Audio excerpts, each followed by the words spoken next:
আজকে আজকে লক্ষ্মীরতন শুক্লা মন্ত্রী খবর আছে যে মন্ত্রিসভা থেকে রেজিগনেশন দিয়েছে এবং জেলা সভাপতির পদ থেকে রেজিগনেশন দিয়েছে।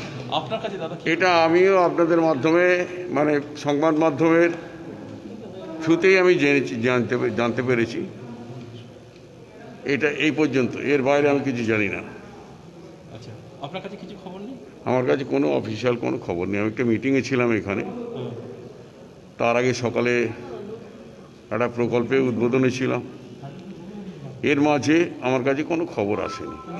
নিশ্চিতভাবেই তো কোনো বিক্ষোভ বা কিছু থাকতে পারে যে কারণে এরকম সিদ্ধান্ত, সেটা সে বলতে পারবে না। আপনাকে কি কোনোদিন কিছু জানিয়েছিল? না, আমার কাছে ক্ষোভ বিক্ষোভের কথা কিছু জানায়নি।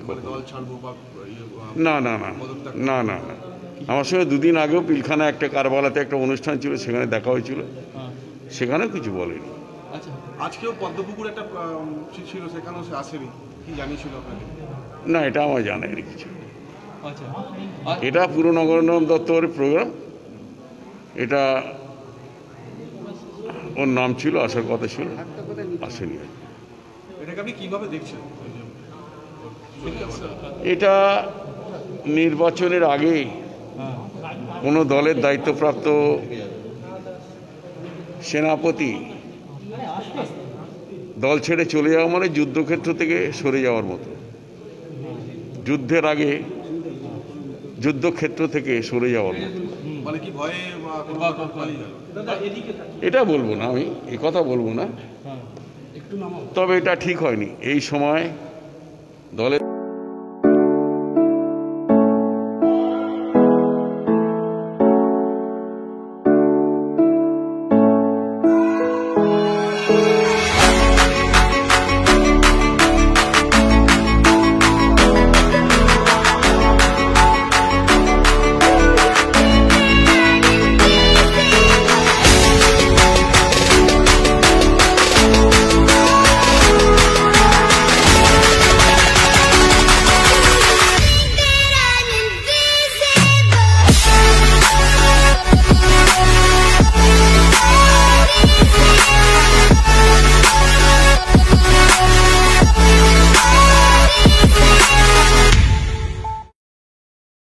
দায়িত্ব ছেড়ে দেওয়া এটা ঠিক হয়নি। আচ্ছা, উনি সভাপতি হওয়ার পর আপনার সঙ্গে কি কোনো দূরত্ব তৈরি হয়েছে? আমার সঙ্গে অত্যন্ত ভালো সম্পর্ক ছিল,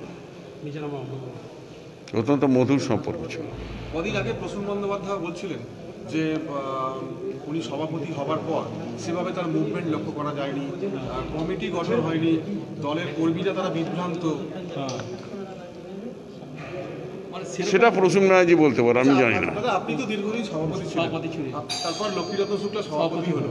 তার এই যে সভাপতি থাকাকালীন যে সময়, তার যে কাজকর্ম বা যেটা তার করা উচিত একজন সভাপতি হিসাবে, সেটা কি সত্যি প্রতিফলিত হচ্ছিল? দলীয় কর্মীদের কি বুস্ট আপ করতে পেরেছেন? এটা এখন না আলোচনা না করাই ভালো।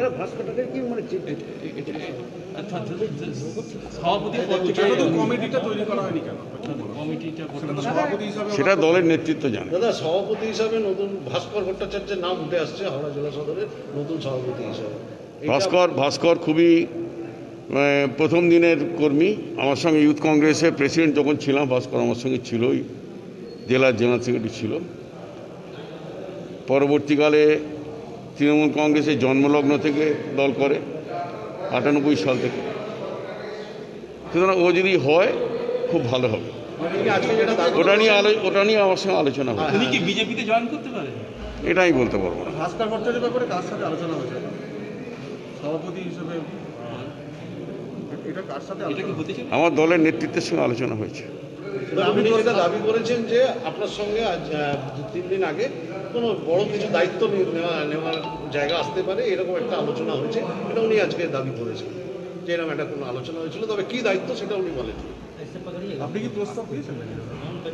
দলকে ভাস্কর ভট্টাচার্য প্রস্তাব আলোচনা, দলের সঙ্গে আলোচনা হয়েছে।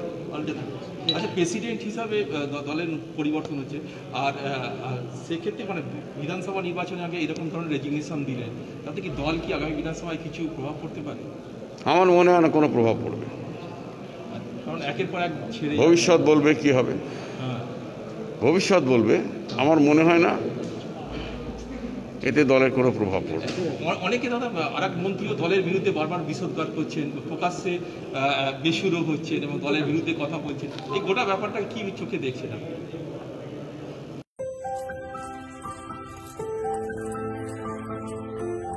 বিয়ে মানে এক নতুন জীবনের সূচনা, আর নিজেকে সাজিয়ে তোলা এক নতুন রূপে। চুলে জুঁই ফুলের সুবাস, হাতে কঙ্কনের ঝংকার, গলা জুড়ে সীতাহারের শোভা, পায়ে নুপুরের রিনিচিনি। শুভ মুহূর্তের সাক্ষী বি পাল অ্যান্ড সন্স।